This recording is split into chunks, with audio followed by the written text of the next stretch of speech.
A bonjour and welcome to all of you geeks, readers and collectors to another top 10 review show, COMICHat, where I'm just going to run through. There is 10. Don't panic. There is 10. Where I'm going to run through the top 10 of the week. No spoilers. It's going to be very, very light on the spoilers because I really, really don't want to spoil. I kind of want to butter your parsnips and tickle your fancy to get you maybe to consider a comic or two that you might not have thought about, rather than just run through, do a review, Batman did this and the villain come along and smacked him, kicked him, what I'm getting at.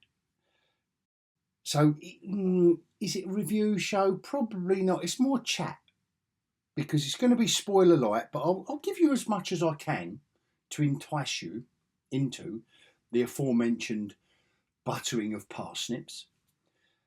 And then we're going to do the book of the week. I'm going to proclaim the book of the week. And after that, we're going to have a little bit of fun right at the end of the video with the cover of the week. There have been, I'm looking around, it hasn't been the biggest week and it hasn't been the bestest week for covers, but there were a couple of good ones around. So we're going to imagine that we only had pocket money for one comic. And it was the covers that sucked us in at the drugstore or the newsagent, whatever side of the Atlantic you were on. And what would be the first comic? You might go in and buy another comic next week, but what was it now? What was that comic? And it was on the cover, wasn't it? You looked at the cover and you thought, that's awesome. Let me have a look inside. That's what I based that on, the cover of the week.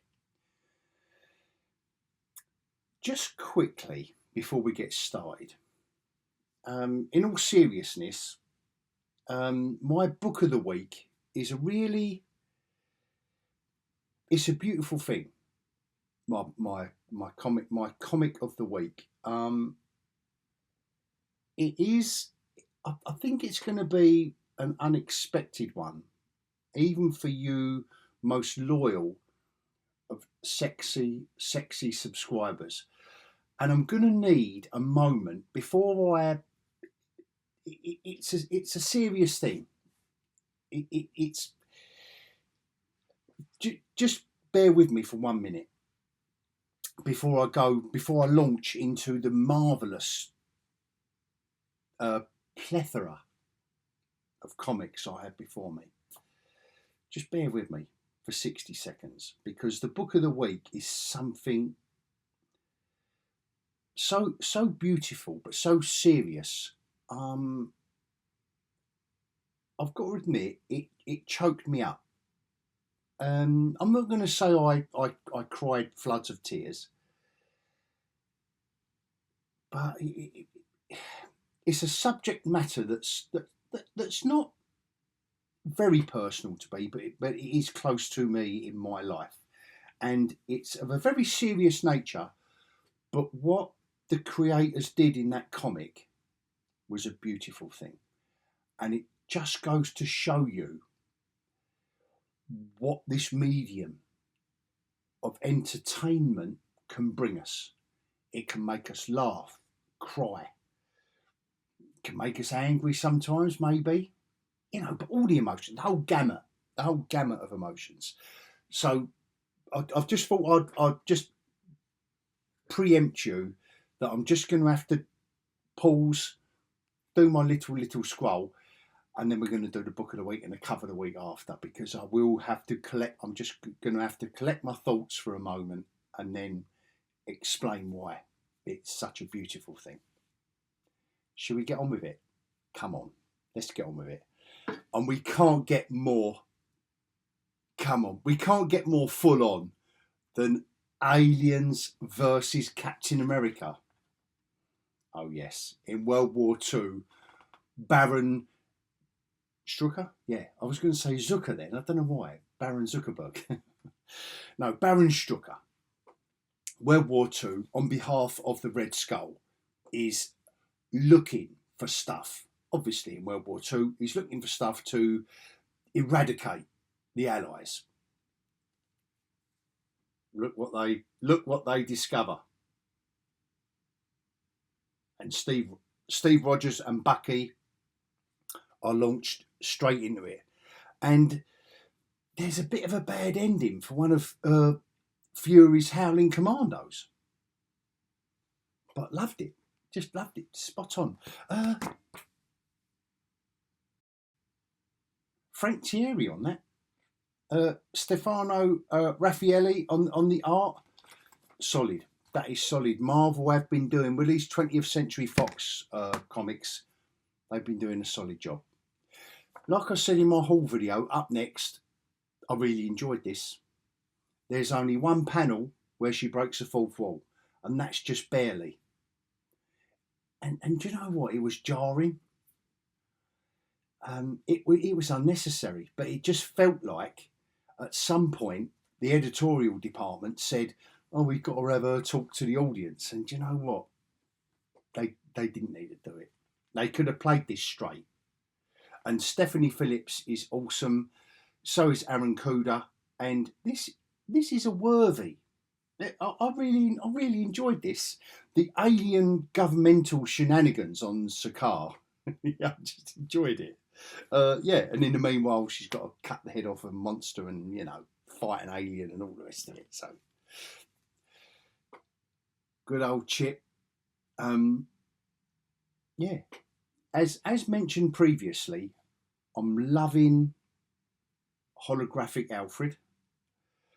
And, all right, it is Batman for a modern audience. I love the way that they're doing the tech bits in a little box of words, and they're explaining what the suit is or what the weapon is. I know I've said that before. I think I said that with issue 1. Nevertheless, I'm enjoying. I've opened up the comic and I've just opened it up on the new bat signal, which also, unless you've read it, and I won't spoil it if you haven't read it yet, how good is the new bat signal that they have to stick on the window? I love it. I've got the Teen Titans go on strike. They've noticed that the East Coast Titans are getting a lot more goodies and a lot more kudos and a lot more fame than they're getting. So they decide to go on strike. And when the strike doesn't work, they decide to be bad guys. Oh, and then the fun ensues. Honestly, it's hilarious. Laugh a minute. So it's like I say, I'm putting that in my grandson Sonny's stash, but I would have been getting that anyway. It's great. Ignition Press are continuing to impress me. This is a story of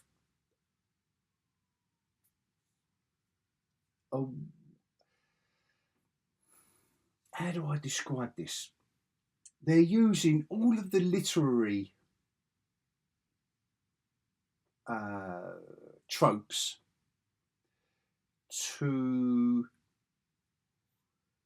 launch our heroine into her story, which is, she believes that she went away in her childhood and come back years later, and said that she's been off on an adventure in a fantastical world, and no one believes her. So they all think that she's a bit. So that resonates with a lot of the mental health things that are going on in our societies at the moment. But obviously it's a fantasy comic. And it, even in the back here, it says a better world beyond belief. And yeah, So it's a bit Narnia, it's a bit Wizard of Oz, it's a bit all of that. But nevertheless, and I tell you what, Stefano Simeone, the art and colours, is of glory, just beautiful. I forget where I've seen his artwork before, because I did recognise the style of it. Yeah, another hit from Ignition Press. They're just doing something different. Off over there, we don't need any more capes and cod pieces, do we? No.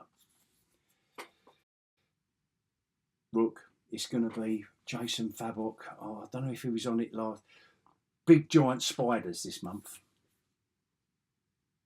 So he's teamed up with Dire Wolf and the Goat Herd. Can you hear the tune now? Can you hear the sound of music? Laylo, laylo, loo. Anyway, the Goat Herd. Laylo, laylo, loo. Anyway, the Goat Herd lady and the Dire Wolf lady. So he's getting a real good. They're both on his side. Both of these women are on his side to help him find the father of Direwolf, who's called Bloodhound. They need to find this geezer because he's the only one that can fix the world engine. To fix the world that they all got shipped off to the alien planet. They was all living on Earth. They was all right. They was all okay, and then they put helmets on them so they could communicate with animals. And Lay-do, hoo. Oh, it's brilliant. Beautiful artwork by Fabok, and yeah, Jeff Johns is having a blast with his Ghost Machine output. Oh yes. Future War. Yeah.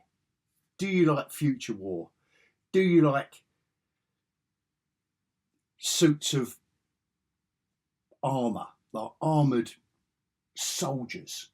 Do you like aliens massacring fleets of Earth soldiers, and then the survivors need to complete the mission, go home, destroy, what is their mantra? Destroy the machine and go home, something like that. But the artwork is so beautiful. This is a bit like Escape with Image. This is Bad Idea. Now, Tomas Giorello's artwork in this is sumptuous. It's beautiful. The colouring is Sunny Go. Sounds like a soft drink, doesn't it? I'm sorry, Sonny, but your colouring is beautiful. Your colouring is beautiful. In combination. So for 3 issues, we haven't got very far. We've had the drop onto an alien planet with the Space Marines. They've been massacred, and in this issue, the one survivor that we're following, he's got himself a gun and he's found some prisoners and he's going to rescue them. But their mantra, or his mantra, we get a lot of backstory in this issue where he is remembering what he's fighting for: his wife, his kid, etc., etc. So they bring the human element to it. What I do like is they do the aliens, when the aliens are talking to each other, they just do it in the alien language that we can't understand. So we haven't got a clue at the moment. Not a clue. And there is a beautiful moment in a cave where you think it's a moment like in Empire Strikes Back, where Luke is in the cave fighting the what was the monster called in the cave in Empire Strikes Back? Let me know. I'm sure one of you sexy subscribers knows what that creature was called that Luke was fighting, that hangs him upside down in the cave and all that in Empire. Anyway, he's having a moment. Our hero is having a moment like that. And it doesn't go the way you expect. It was nicely twisted. And I thought, oh, yes, yeah, nice. He finds a dying soldier, and, you know, there's classic tropes like Escape by Image, with, anyway, without having a brain fart, it's classical stuff. Like Escape is a classic war story, but told with animals. This is kind of like, at the moment, it has just twisted it. It subverted our expectations just enough with issue 3. But a classical sci-fi war story with, you know, with armoured warriors and, you know, a drop attack that we get massacred by the aliens and the alien onslaught and all of the rest of it. And the, you know, and the main hero that's got to make it through. So yeah, go home, kill or destroy the. Oh, what is the mantra? Destroy the machine and go home. Whatever it is, destroy and go home. Oh yeah, he does go, and he goes mad. He goes mad. Yeah, we destroy the weapon. We all go home. Right, Huck. Does Huck go home? Last issue. Very, very nice ending. Very nice. In Mark Millar's hands. This is so different from what he normally does. I enjoy it. I more or less enjoy everything he does. But this is something, I think Huck is something different because of its unalloyed optimism. Where it's such a joyous, where our main antagonist is, you know, the hero of the story literally is that Superman character, where there is no evil in him, there is no doubt, he does good, and he is 100% good. There's no evil or guilt or anything like that. There's nothing like that in him. I've really enjoyed this story. And he kind of, the way it starts, and he's split up from his girlfriend that he loves so much. Like I've said before about this comic, you know, it's a guy on the spectrum of, you know, where he gives himself 100% unconditional love, like a child, which you know, which adults on the spectrum will do for you. But he's got superpowers, and what would happen? Love it. Yeah, I love it. Just a beautiful ending, and an upbeat ending. Like, it wasn't a grim. You know, Mark Millar can still tell more stories about good old Huck, but he didn't leave it. He didn't leave like hanging on a dystopian ending where you think, oh my God, it's going to get worse. You know, everyone's going to die, and you know, it was happy for him, but oh no, the rest of the world's dying. But no, it was nice. It was nice. So yeah, if you're trade waiting, that's going to be well worth it. Imagine Superman on the spectrum saving the day from the evil corporation. Old Chip's back. Old Chip Zdarsky's back. And like I said about issue 1,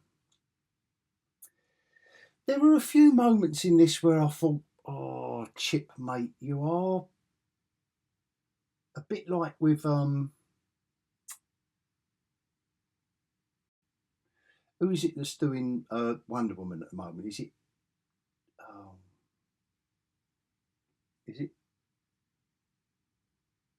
you're all shouting now, aren't you? You're all shouting. Oh, come on, mate. Come on, Hog. You know who he is. The one, is it Tom Taylor? who's writing the modern Wonder Woman at the moment, and his political leanings. Listen, I'm up for it. I'm on his political bandwagon. I'm on the same wagon as him. But he really has been with this mouse nose, and it's so egregiously over the top and so on the nose that the mouse man knows, even the hog man knows. Yeah. Anyway, aside from that, old Chip, there's a couple of moments in this where I was similar to that, where I was thinking, oh, you're really hammering home the same-sex relationship. Do robots have a sex? Can robots love? Etc. etc. Old Chippy boy, he's playing with all the tools in the box, which I love. He really is, and making the male robot like the Secret Service, more or less, Secret Service protecting the president, and he has to go on the run because he falls in love with the chef in the White House. Yes. So no, I'm really enjoying it, but there are a few, they're not quite cringy, but Mr. Zdarsky, I know what you're getting at, but you didn't have to hammer it home with. But anyway, get it. It's in my top 10. It's in my top 10. That's a little minor gripe where he's just hammering home the same-sex relationship angle, and I'll leave it there. But other than that, this is still in my top 10. The art isn't. It's a shame. I haven't seen Rachel Stott do anything else.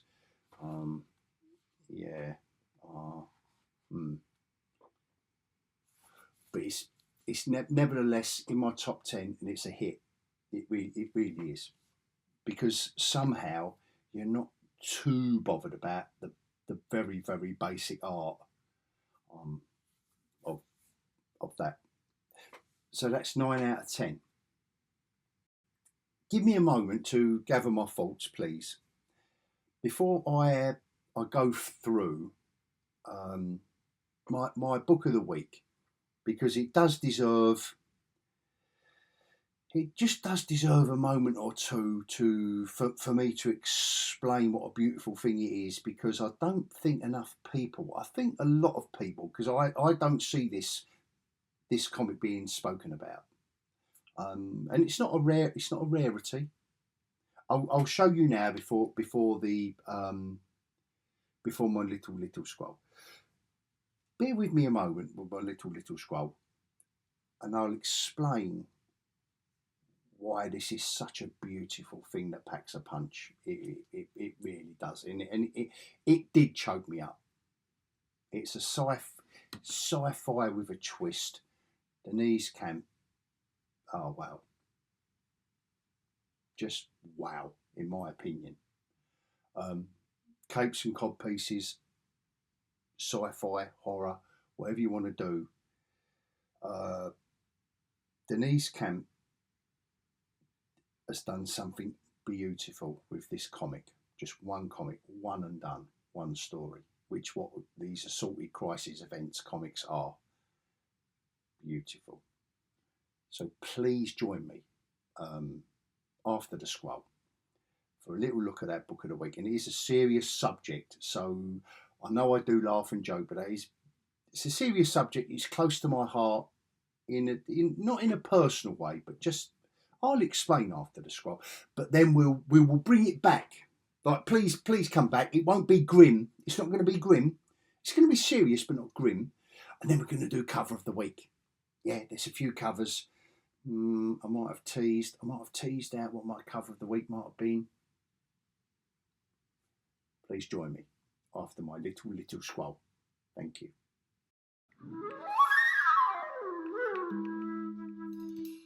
Oh, welcome back. Thank you for that, for bearing with me with this little pause. Because this comic, Denise Camp, this is my book of the week. And I do need to give you a little bit of background before we carry on. My wife is a carer in England for old people that are in need. Obviously, it says it on the tin, doesn't it? The job. And I hear from her. I am almost like her therapy when she is dealing with old men and women that have got dementia. And this story, this issue of comic by Denise Camp is wonderfully dressed up in a sci-fi trope. He calls it retro anterograde temporal diminishment. And what he explains in this story, in this sci-fi, in this science fiction story, is the fact that this disease that this man has got, and it's told through the from the viewpoint of his wife. So the man has got this temporal disease, and what it means is that he jumps in and out of time. So 1 minute he can be an old man, 1 minute he can be a kid, 1 minute he can be back as the man she married. And it's dementia that the man is dealing with. And I find it, because I hear the stories from my wife, I know this is a bit serious. I don't know if this is a bit too much for a comic book review show. But I need to explain why this is one of the most beautiful comics I've read in a long, long, long time. And if any of you are touched by someone you know or someone in your family with dementia, Denise Camp nails it with this. The separation, the abandonment, like the person you love is still there physically, but they're gone. I read a book on it because of my wife, and I started to become interested. Not in a morbid way, but I got a book about an actor in the UK that got dementia, and it was a biography and told by his wife, and blah blah blah. And it's a grim. It's a living death. I know this is really grim. I do apologise, but please bear with me, because the beautiful thing of this, and the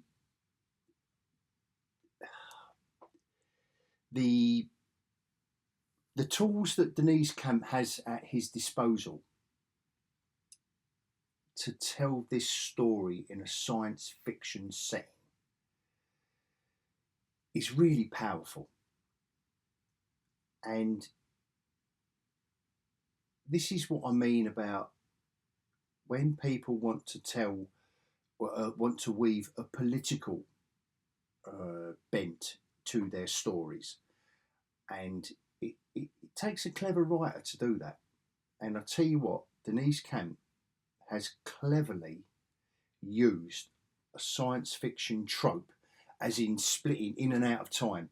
So at 1 minute, this woman, it's from this woman's viewpoint, and she's saying, oh, my husband's back, because that's the split in time. So he's back as he is, and he wakes up and he goes, oh wow, there's jobs that need doing around the house. I can't believe that I haven't done that bit of painting, I haven't done that bit of DIY.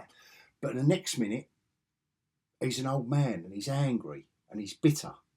And the next minute, he's back and he's a kid and he doesn't know where he is and what he's doing. And again, it's frustration. And it is literally what dementia is. I found it a beautiful thing. I won't carry on any more. And I hope that you kind of get the gist of what I mean. I thought this was powerful. I I really did. And I know I laugh and I joke and I jump around. This for me was one of the most powerful pieces of fiction I've read in a long, long, long time in any medium. In any medium. It is beautiful, and it did choke me up. It did choke me up right at the end, only because I know of real life people in the same situations, like women. And I'm only basing this all on my wife's experiences being a carer, and she tells me these stories about what a woman, like some of the guys and girls that she helps out with their spouses. So it might be a man or a woman with dementia, and the way that their partners are struggling with the grim reality of having lost their partner, their lifetime partner, but they're still there. So, but you can't grieve. You can't grieve because they're still there. They're still alive, but they're gone. It's a living death, a living hell. And I'm sorry that I had to. I do apologise, because I know that's such a serious subject, but I couldn't not do it, because this comic shows you what can be done with this medium. A beautiful story in, for me, the best medium to tell any story. Powerful stories. So that is my book of the week, guys. That is my, literally, and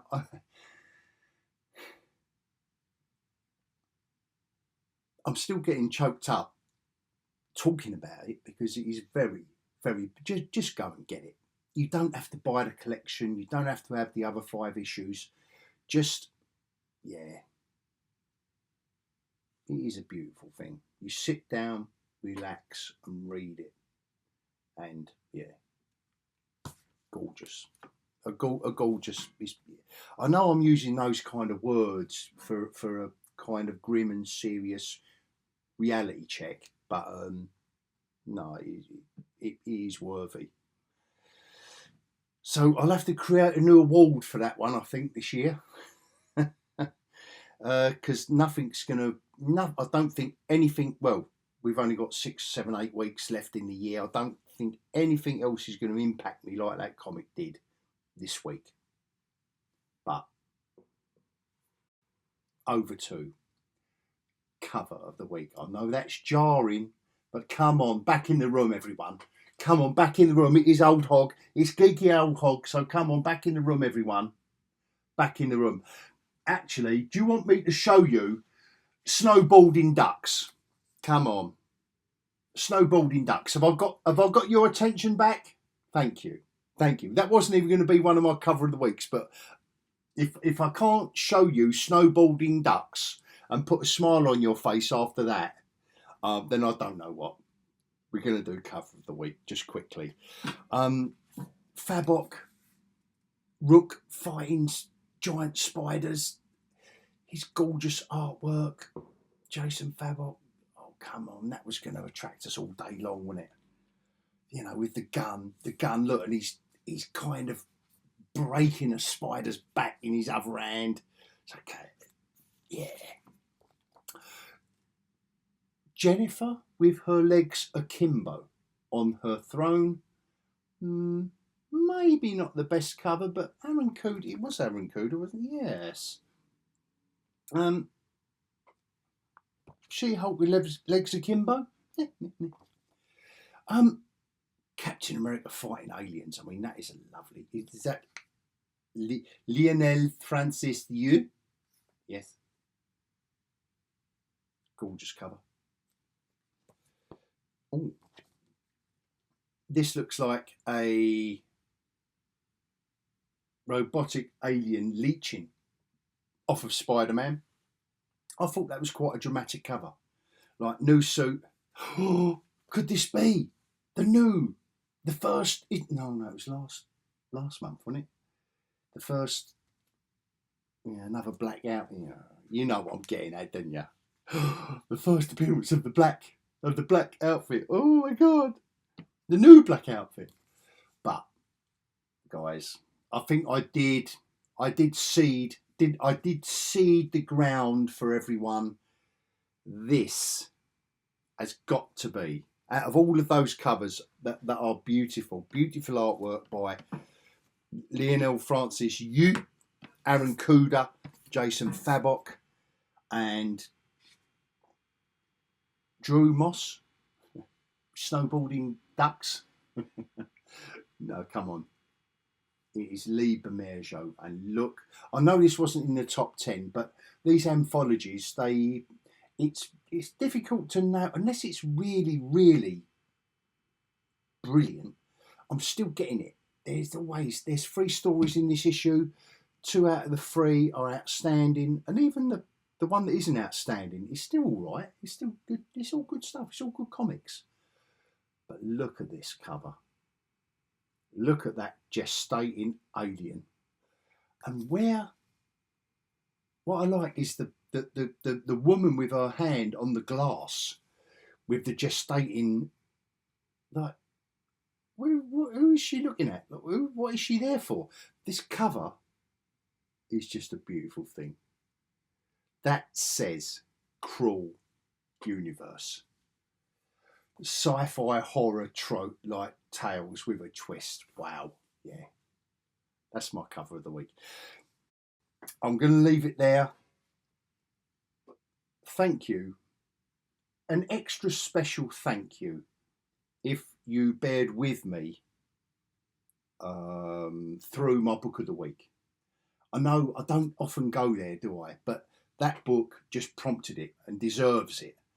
And I know it was very, very serious, but nevertheless, top 10 of the week, we've still got beautiful comics, and we've got beautiful comics, but every now and again a comic comes along, and this is one of those times. A comic comes along and it's a beautiful thing, and I can't not talk about it.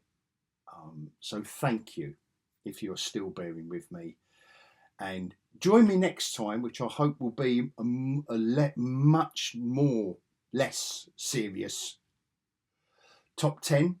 But it was only the top book, wasn't it? The rest of it was all right, wasn't it? Let me know in the comments what you think. Let me know if you've read that and not have been affected by it. That sounds a bit too intense. But let me know if you have read that comic and what you think of it. Just let me know your thoughts in the comments, please. I'd really, really be interested to know if you've got any kind of personal connection with the subject matter that Denise Camp is tackling in that issue in such a beautiful way, in such an elegant way that really does pull at the heartstrings. Well, certainly pulled at mine. So I'll leave it there, and until next time, I'm going to bid you all adios.